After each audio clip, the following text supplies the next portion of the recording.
incredible capacity to regulate our body temperature and to perceive,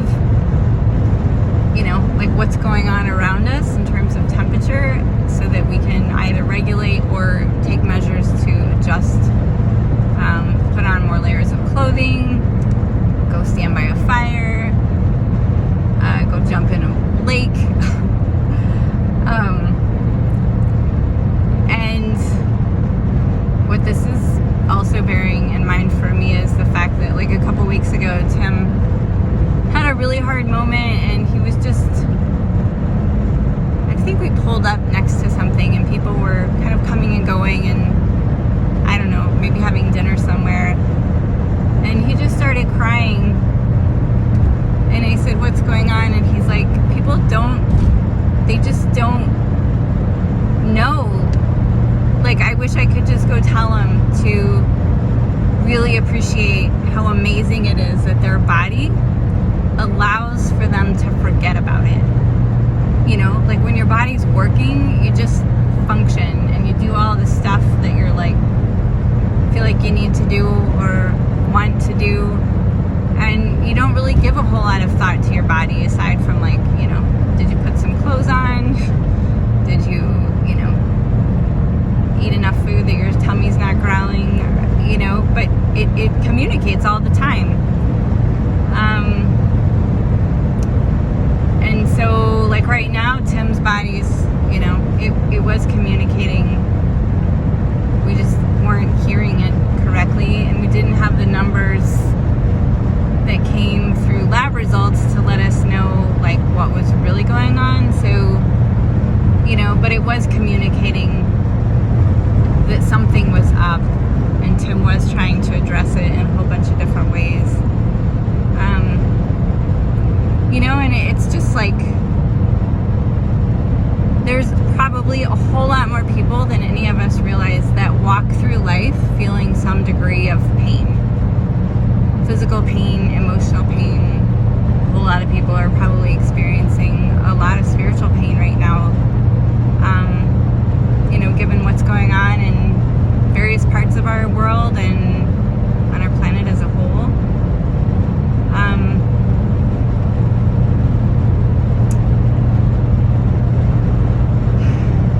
And I think it's such a knee-jerk response to try to numb from the pain. And there's so many different ways that we can. I mean, we've become masters at figuring out how to numb, whether we pop a pill into our mouth or tip a drink back, or there's good ways of managing it. Massage and acupuncture and chiropractic care, and and then when those things don't work and the body just absolutely gets no relief, I mean, it's just challenging. And the point where his body is at, it's like, it's constant. I mean, he just got a PICC line he had one line installed for his IVs and things like that, and then he got another one installed yesterday that's a temporary line that will be for dialysis until they put a permanent one in. So I think it goes from like here all the way down to his kidneys, but he can't move his arm very much, he can't tip his head up and down, like, it's just painful.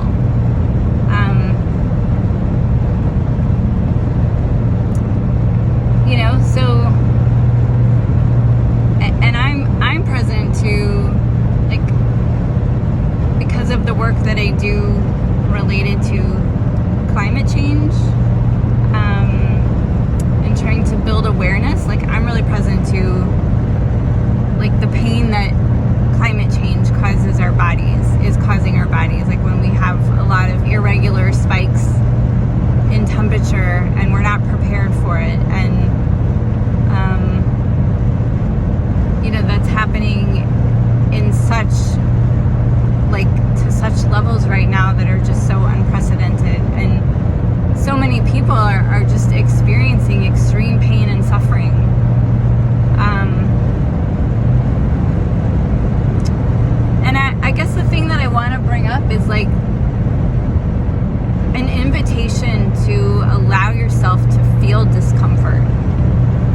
suffering,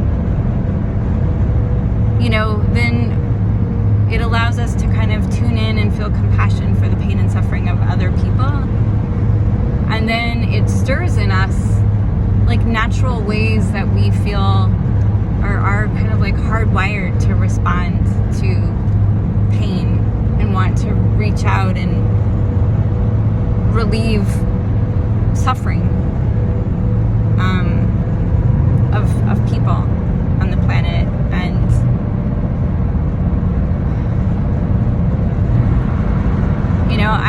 my car is like so hot, and I could have paid to get the air conditioning replaced, but I don't love air conditioning because it emits pollutants into the air. And so I'm just like, you know what? I'm not paying whatever ridiculous amount of money they want to replace my air conditioning, because I have a hard time like turning it on in the first place. And so when it's freaking hot in my car, like right now, like I've got my windows shut because I'm talking to you, but like I just breathe into the sweat and the discomfort, and I'm like, okay, a lot of people can't choose their way out of this. Like they can't just choose to turn on an air conditioning. They can't choose to make the pain go away. They have to bear it. And that number of people is growing as we speak on our planet, and people who never really had to deal with unprecedented temperature rise are having to deal with it right now. And I notice in my girls, even in myself, it's like when I'm in a hard moment and I just want like my body comfort, like I need my body to feel comfortable because of all the other stuff I'm dealing with. I'm like, there's a lot of people who don't have that luxury. So can I just like allow myself to feel a little uncomfortable and acknowledge that it's going to be okay. Like it's uncomfortable. The temperature in my body's uncomfortable. And when I have a moment, like a freezing cold shower feels amazing and really cools my body temperature down, and allows me to like not go run off and turn on my air conditioning or turn the temperature down on the air conditioning. And then there's other things that I'm like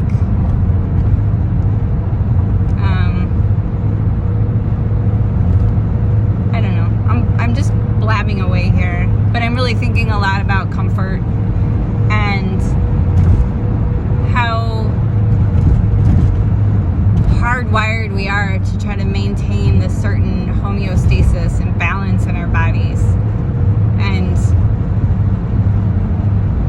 how much we take it for granted, and what a gift it is that we have bodies that regulate in this way. And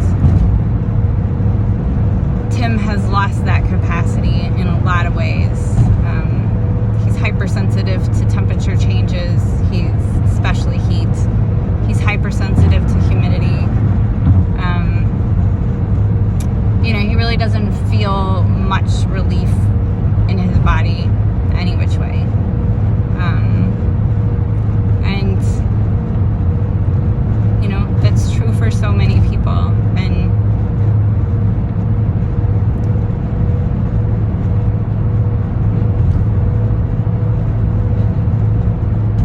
I don't know what else I have to say about that. That's just what I'm thinking about right now, and I guess inviting you to explore a little bit yourselves. If you have something you want to say about it, I'd love to hear. I love the chatter and dialogue. I love to engage with you. So